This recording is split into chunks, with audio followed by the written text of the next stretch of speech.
Bonjour, c'est Ursule encore. On est le 9 avril 2022. Alors, je viens sur la trompette ce matin encore et je viens proclamer le retour de notre Seigneur Jésus-Christ. Soyez tous bénis et bon sabbat à tout le monde. Donc voilà, depuis quelques jours, on a entamé l'étude des lettres de l'alphabet hébraïque, les 22 lettres de l'alphabet, des lettres sacrées, de lettres de feu, de lettres de lumière, amen, parce qu'elles sont des lettres qui disent quelque chose. Non seulement elles disent quelque chose, mais elles ont été données par Dieu lui-même à son peuple, amen, et on est donc supposé les étudier et les connaître. Et comme vous le savez, on a été coupé de nos racines hébraïques au IVe siècle, je pense, ce qui fait qu'on a perdu tout lien avec toutes ces bénédictions-là que Dieu nous a données. Et donc, voilà, on est rendu où on doit étudier cela. On doit aussi étudier la Torah. Alors, la Torah, chez nous, dans l'Ancien Testament, c'est dit la Pentateuque, ou bien le Pentateuque, je ne sais pas si c'est le ou là. Alors, je sais que nous, les chrétiens, on lit souvent juste un peu en diagonale, un peu souvent. On lit peut-être beaucoup plus le Nouveau Testament. Et on se limite là. Mais on est appelé à étudier la Torah. Et la Torah, au fait, c'est pas juste les 5 livres là qu'on appelle Pentateuque. Il y a d'autres livres dedans que nous n'avons pas forcément dans nos Bibles. Puisque les Bibles ou bien voilà, disons les Bibles ou bien les paroles de Dieu, disons les paroles de Dieu ont été faites en fonction des différentes des différents groupes religieux. Alors on sait que nous les chrétiens, on sait qu'on va dire ça c'est la Bible des catholiques et ça c'est la Bible des protestants. Voilà, c'est l'être humain qui a fait la distinction. Alors ce qui fait qu'on regarde quelque chose, on dit ah non mais ça c'est la Torah, c'est pour les Hébreux. Et puis quoi que c'est très important ou bien intéressant de lire l'hébreu, la Bible en hébreu. Alors si vous pouvez tomber sur une Bible hébreu et anglais, c'est vraiment, ce serait bien parce que souvent la traduction elle est différente un peu à cause du puisque c'est écrit pour les hébraïques, alors c'est eux qui traduisent ça en anglais et souvent la linguistique étant pas facile, souvent on comprend mieux quand la Bible est lue par un hébreu et il est traduit par l'hébreu en français ou bien en anglais. Alors, tout cela pour dire que ce sont les richesses que Dieu nous a données. Ce sont des trésors qui nous appartiennent. Et aller les chercher n'est qu'une bénédiction. Ne nous privons pas, n'est-ce pas, de toutes ces choses-là. Alors, je ne prétends pas connaître ces lettres-là, parce que je suis aussi en train d'apprendre, tout comme je vous intéresse à le faire. Alors, j'apporte ce que j'ai, et ensemble, on va grandir dans la connaissance de ces lettres-là, et on aura plus de connexion avec le Père, on aura plus de lumière. Amen, parce qu'on est appelé à être éclairé, on est appelé à être éveillé. Amen, on est appelé à être réveillé. Et réveillé dans le temps dans lequel nous sommes, parce que les ténèbres sont intenses sur la terre. Seules les personnes réveillées comprennent ce qui se passe et puis voient les choses autrement et se préparent à la rencontre de leur Seigneur. Les personnes qui ne sont pas réveillées, ben, elles écoutent tout simplement ce qui se passe autour et finalement elles croient à des mensonges et à des illusions. Alors aujourd'hui, on va voir la lettre He, c'est la 5e lettre. Alors, elle pèse 5, sa valeur c'est 5. Et le He, il est composé d'un dalet et puis d'un pied, le guiméo. Alors, si vous vous rappelez, la lettre guimel, c'était un pied de chameau, pied d'une personne. Alors, le He, il est là. Il y a le dalet, vous vous rappelez la porte, c'est le dalet. Et puis le guiméo, qui est le pied, ça fait le He. Alors, on a l'impression que c'est une lettre H. Et puis, eux, ils disent ça He. Et puis, mais quand on regarde bien, ça a l'image d'une bouche qui respire. Vous savez, quand la bouche respire, elle est ouverte d'une façon. Donc, ça, on a l'impression que c'est une bouche qui respire. Et ils ont dit, le Hé rappelle le souffle de Dieu. Alors, ça veut aussi dire recevoir la compréhension des choses célestes, c'est recevoir la révélation divine. Alors, les Hébreux, chaque fois qu'ils parlent de Hé, hein, parce que le Hé, c'est une exclamation. C'est une exclamation comme Oh, Ah, dans le Hé, c'est une exclamation. Et chez les Hébreux, il paraît que souvent quand ils parlent du Hé, ils ajoutent le Aleph. Ils disent Hé, Aleph. Et nous savons que Aleph, c'est la première lettre, ça rappelle Dieu. Alors ça nous renvoie à Dieu. À Yod He Vav He, c'est là que le Aleph nous renvoie. Alors ils disent He Aleph. Et pourquoi ils disent He Aleph? Ils disent que c'est un peu pour donner du poids à cette expression qui veut peut-être dire hey, regarde, ou bien certainement, ou bien hey, contemple. Alors, donc, comme ça rappelle Dieu, alors par respect, amen, pour ce Dieu-là, qu'ils adorent, qu'ils révèrent, il paraît que ils vont l'inverser. Ils vont dire Havaya, Havaya, pour faire référence, en tout cas, à la grandeur de ce Dieu-là, qu'ils ne veulent pas tellement salir en parlant juste prendre le nom de Dieu en vain. Alors, donc, le Hédon est un raccourci pour parler de Dieu. Pour prononcer le nom de Dieu, le Hé, c'est un raccourci. Alors, il préfère parler du Hé que de dire Yod He Vav He. Que de dire le Aleph, voilà. Que de dire le Aleph, il préfère dire le Hé, par respect. Alors, le Hé aussi, rappelons-nous, avec le guimel, c'était le pied qui partait pour bénir. Le guimel est appelé à bénir. Le guimel, c'était la troisième lettre. Et ça, dans cette lettre-là, on avait vu que Aleph, il a créé l'univers entier. Il a décidé d'être en relation avec sa création. Il est venu habiter dans une maison, le bête. Et puis maintenant, étant dans le bête, alors il marche pour s'approprier ce que Dieu lui a donné. Il marche pour se découvrir et puis pour entrer en relation avec ce Dieu-là. Alors, donc, le Hédon, qui rappelle l'image du Dalet, qui est la porte, et puis le pied, qui est d'aller bénir. Et le Dalet rappelle la main tendue pour recevoir. Alors, ils disent que c'est tout simplement la lettre qui fait l'union entre donner et recevoir. C'est ça qu'ils disent. Ils disent que le Hé, ça rappelle la personne qui est complète, c'est-à-dire qu'elle donne à l'autre, elle a aussi la main tendue pour recevoir. Parce qu'ensemble, ils marchent pour la gloire de Dieu.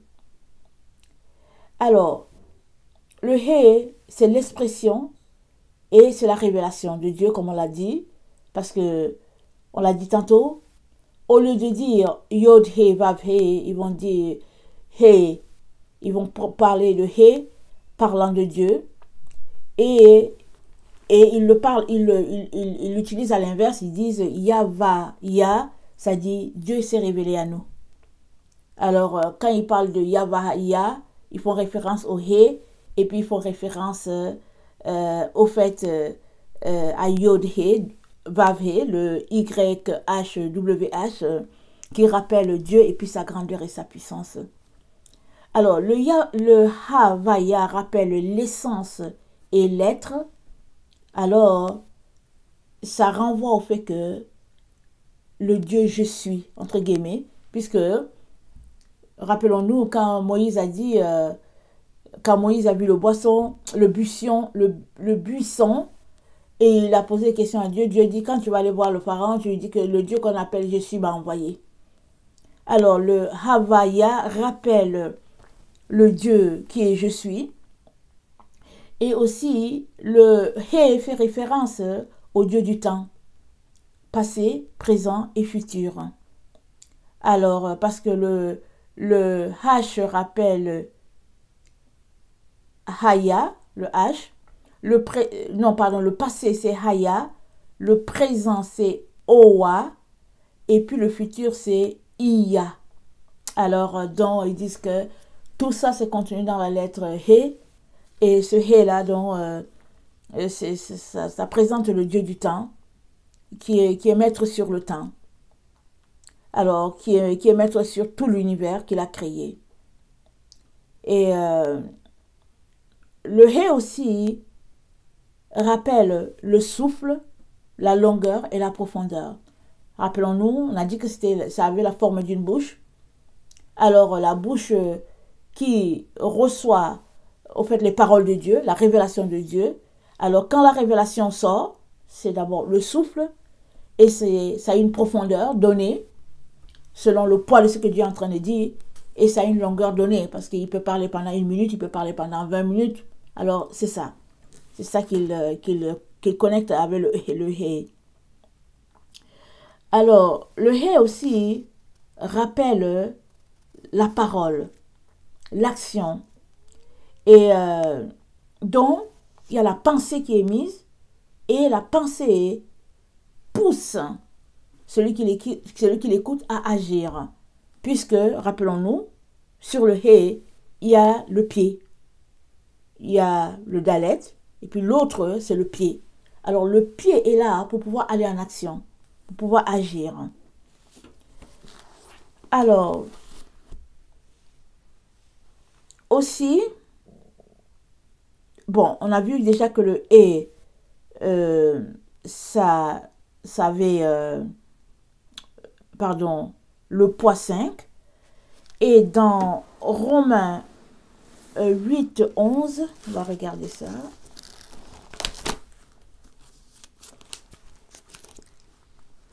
Romains 8, 11, on lit ceci. Et si l'esprit de celui qui a ressuscité Jésus d'entre les morts habite en vous, celui qui a ressuscité Jésus, Christ d'entre les morts, donnera aussi la vie à vos corps mortels par son esprit qui habite en vous. Donc, le He, qui est le souffle qui sort par la bouche de Dieu, la révélation que nous recevons. Alors ce souffle-là, c'est un souffle de vie. Ce n'est pas un souffle mort, c'est un souffle qui est vivant. Alors si ce souffle-là habite en toi, alors celui-là, ce souffle-là qui a ressuscité Jésus-Christ, va aussi te ressusciter toi. Si tu crois en Jésus, peu importe les circonstances de ta vie, tu ressusciteras. Parce que tu crois en ce souffle-là. Amen. Alors, tous ceux qui ont donc accepté Jésus-Christ, amen, sont invités à connaître ces lettres-là. Parce que ça nous connecte beaucoup à notre Créateur, ça nous connecte beaucoup à ce que notre Seigneur Jésus-Christ est venu faire sur la terre. Amen. Alors, on va lire dans le psaume de David, à quoi correspondent les 8 vers qui réfèrent au He. On avait déjà lu le Aleph, on a lu le Bet, on a lu le Gimel, et puis là c'est Dalet. Le Dalet, et puis aujourd'hui on lit le He. Alors c'est le psaume 119, à partir du verset 33. Seigneur, indique-moi le chemin de tes décrets, et ma récompense sera de les observer. Rends-moi intelligent, j'observerai ta loi et je la garderai de tout mon cœur. Conduis-moi sur les sentiers de tes commandements, car je m'y plais. Incline mon cœur vers tes exigences et non vers le profit. Détourne mes yeux de l'illusion. Fais-moi revivre dans tes sentiers. Fais-moi revivre dans tes sentiers. Alors, nous savons que l'illusion, c'est un mensonge, n'est-ce pas? C'est un miroir renversé. On a l'impression qu'on est dans la vérité alors qu'on est dans le faux. Alors, pour ton serviteur, réalise tes ordres et l'on te craindra. Détourne l'insulte que je redoute, car tes décisions sont bonnes. Oui, j'aime tes préceptes. Par ta justice, fais-moi revivre. Alors, nous voyons que ça parle toujours de revivre, de vivre, revivre le souffle, parce que ça rappelle le souffle de Dieu, justement. Et David appelle au secours afin de sortir de l'illusion dans laquelle il se trouve au moment où il a écrit, et aussi afin de connecter à ce souffle-là qui est le souffle de vie. Amen. Et le hé, donc, il a pour poids 5, et il marche, ou bien il est toujours, ou bien il est souvent à côté de...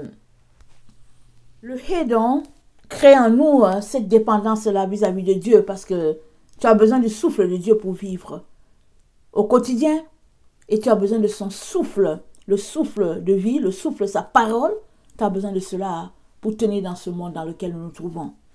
Amen. Là, on va voir la lettre Vav, c'est la 6e lettre. Alors, son poids est 6. Alors, elle apparaît comme une personne qui est debout, ou bien comme un clou, parce que bon, elle est un peu courbée, alors voilà, ça renvoie à une personne qui est debout sur ses pieds. Et le Vav est un préfixe très souvent. Alors, il est souvent en avant des phrases. Et alors, très souvent, c'est et, et. Alors, les traducteurs, la Bible, souvent, parce que c'est répétitif, et puis et. Alors, souvent, ils arrivent à le remplacer, selon la phrase, à le remplacer par mais, afin d'éviter cette répétition. Et puis, le Vav fait la connexion entre le ciel et la terre. Alors, puisque c'est un lien, n'est-ce pas? C'est une lettre qui fait le lien. Alors, ça fait la connexion entre le ciel et la terre. Et la première connexion qu'on peut déjà dire, elle apparaît dans la phrase « Au commencement, Dieu créa les cieux et la terre ». Dans cette phrase-là, mais la phrase est en hébreu. Alors, je peux pas, pour le moment, je ne sais pas encore lire en hébreu. Mais dans cette phrase-là, le Vav est là, il est présent. Et il y a le côté ciel et il y a le côté terre. Alors, si on se rappelle bien nos lettres, Aleph, qui est 1, qui représente Dieu, a choisi de venir vivre au milieu des hommes et il a décidé de passer par une maison. Amen, le bête.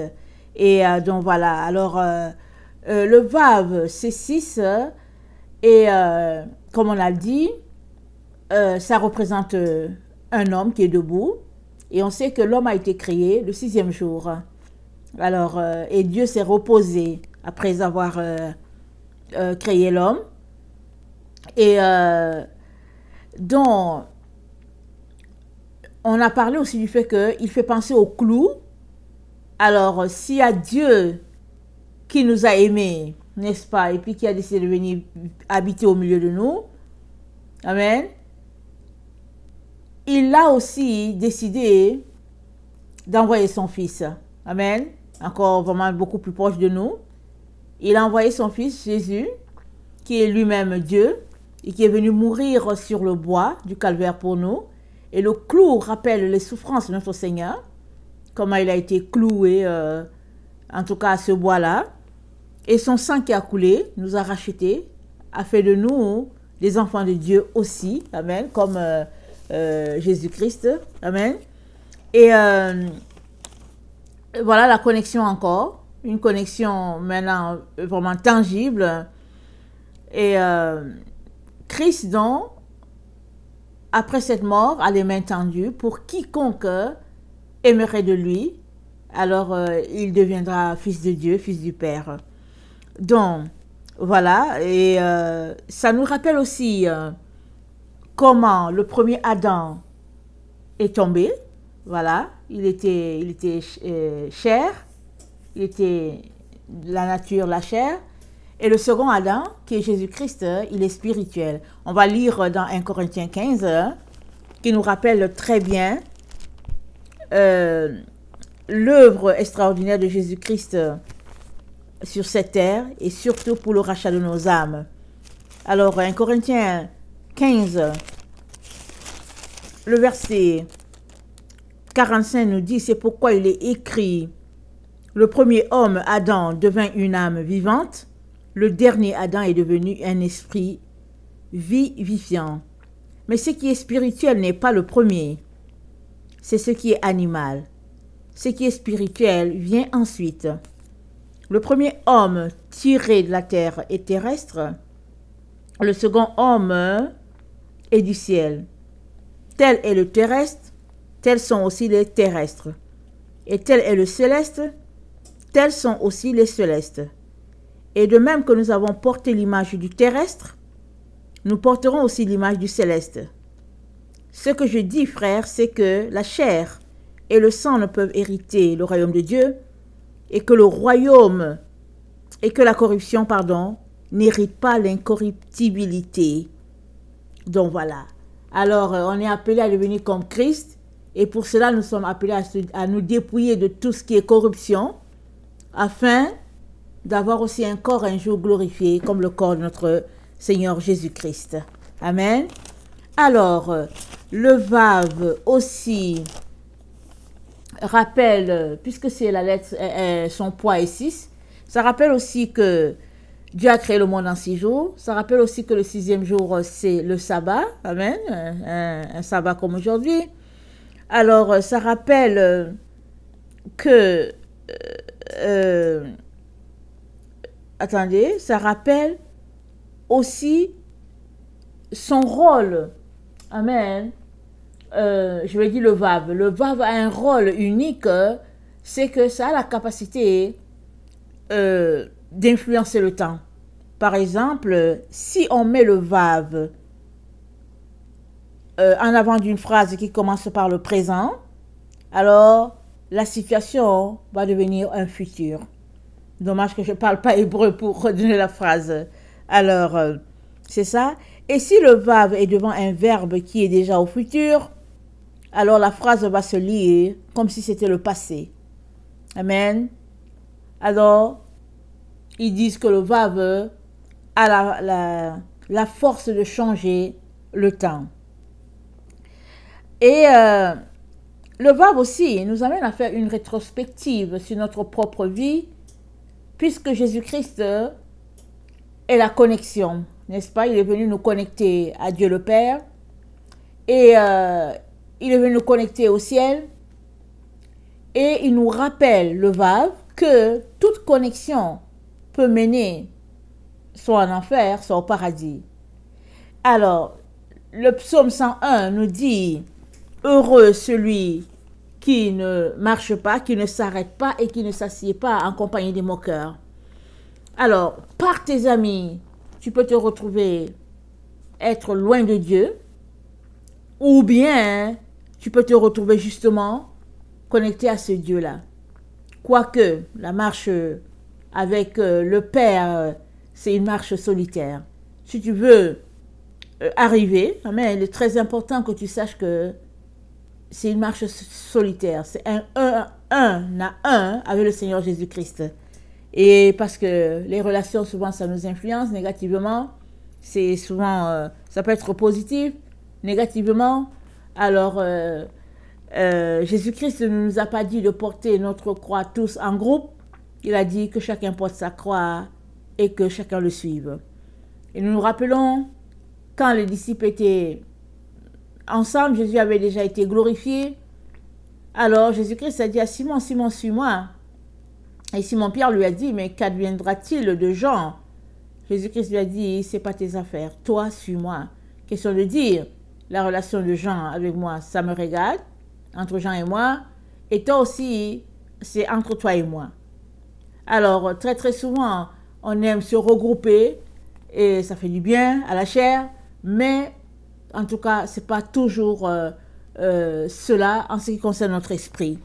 Et donc, très important qu'on réalise que la meilleure connexion qui existe, amen, c'est la connexion entre nous et puis le Père. Amen. Alors, le Vav est là pour jouer ce rôle-là. Et donc, voilà. Et puis, je vais lire ce que David nous dit dans le psaume 119 concernant le Vav.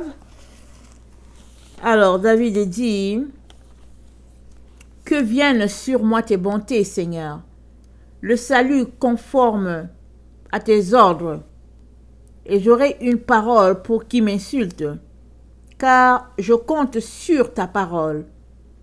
N'ôte pas de ma bouche toute parole de vérité, car j'espère en tes décisions.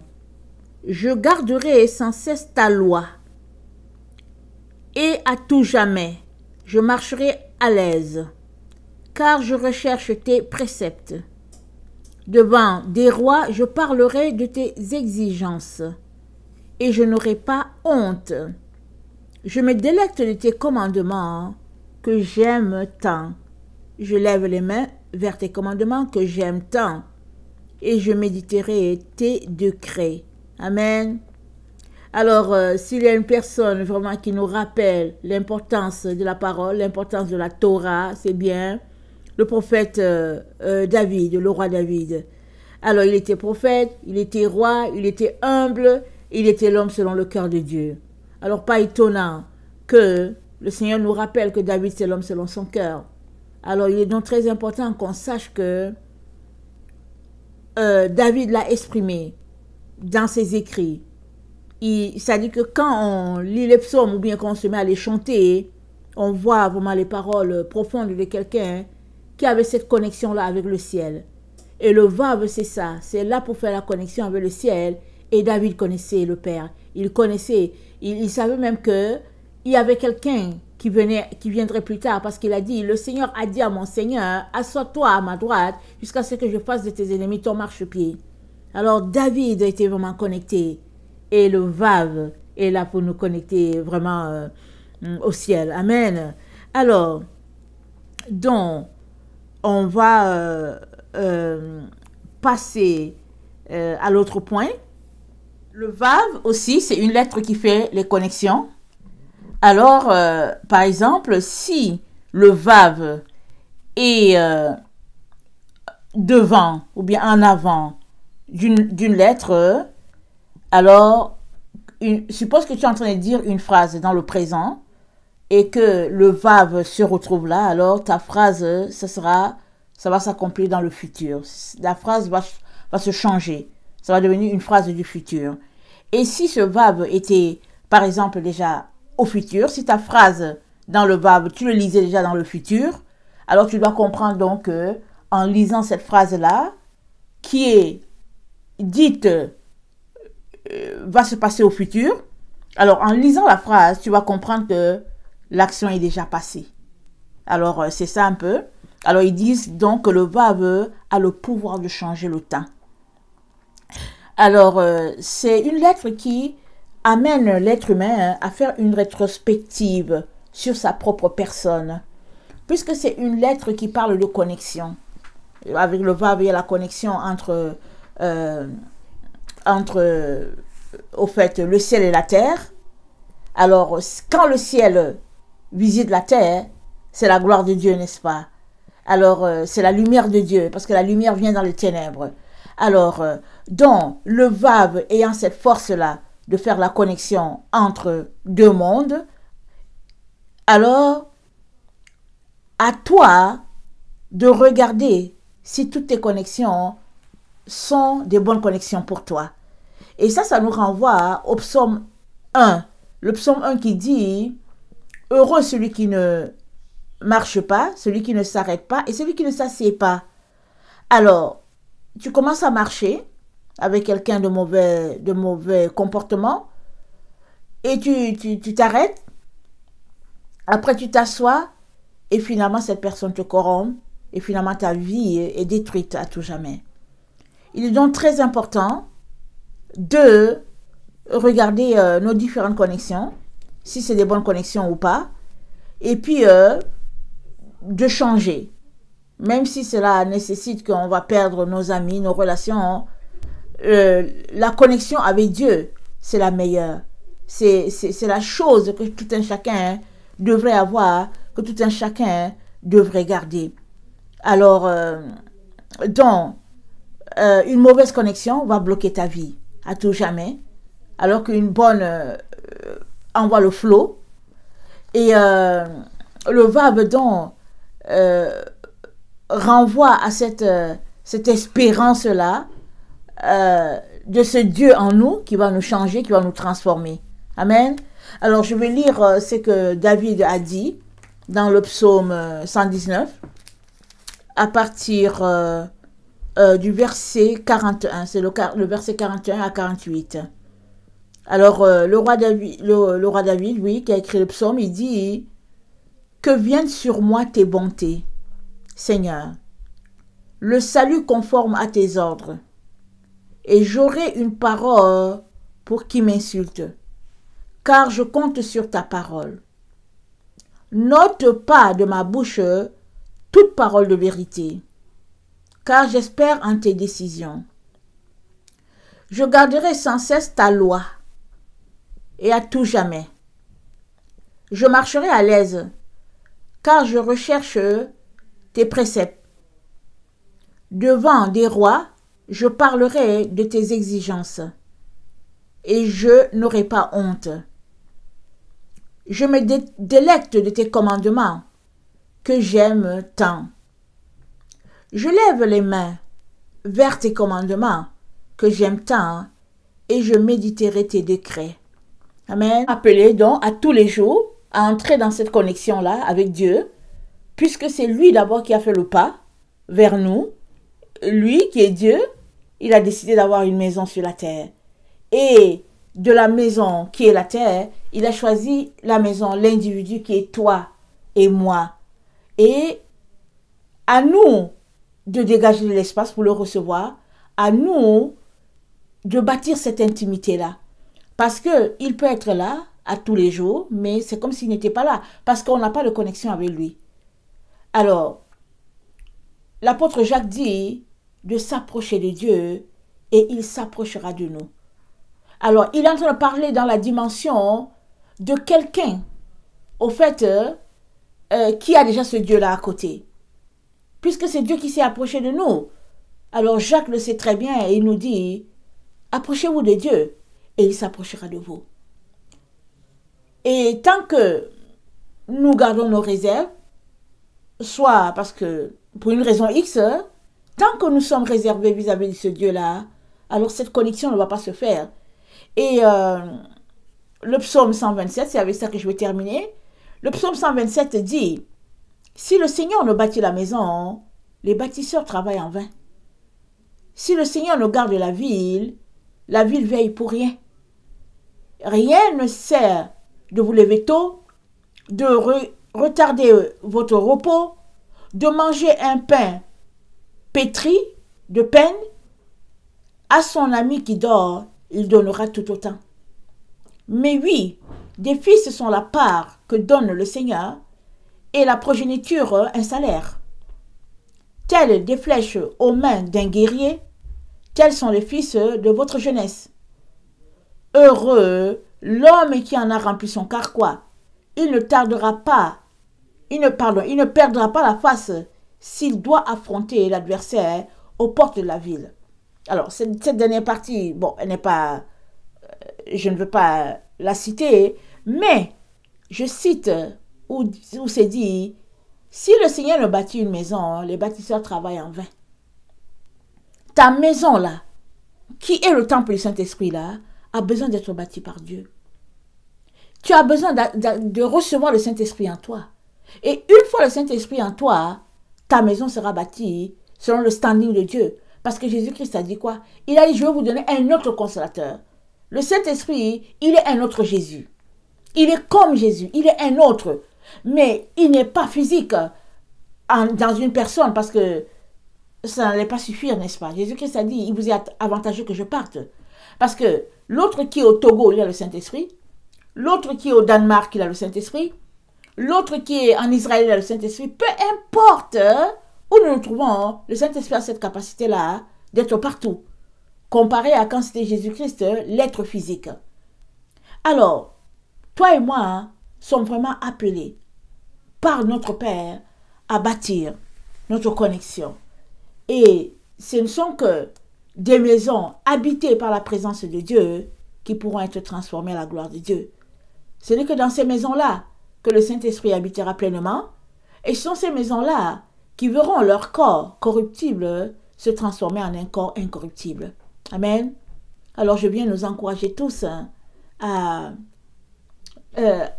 profiter pour faire l'étude de ces lettres extraordinaires-là. Et non seulement elles nous connectent à Dieu, amen, mais aussi au niveau des yeux. Vous savez, les yeux, hein, c'est la porte de l'âme, n'est-ce pas? Pendant qu'on prend le temps pour dessiner nos lettres, pour qu'on fait la calligraphie, voilà, pendant qu'on est en train de pratiquer la calligraphie de ces lettres-là, je vous dis, il y a beaucoup de choses qui se passent. Amen. Alors je viens nous encourager tous à être dans cette école-là. Que le Seigneur bénisse tout un chacun. Je vous aime beaucoup et Dieu davantage. Maranatha, Jésus revient. Amen et Amen. Alléluia.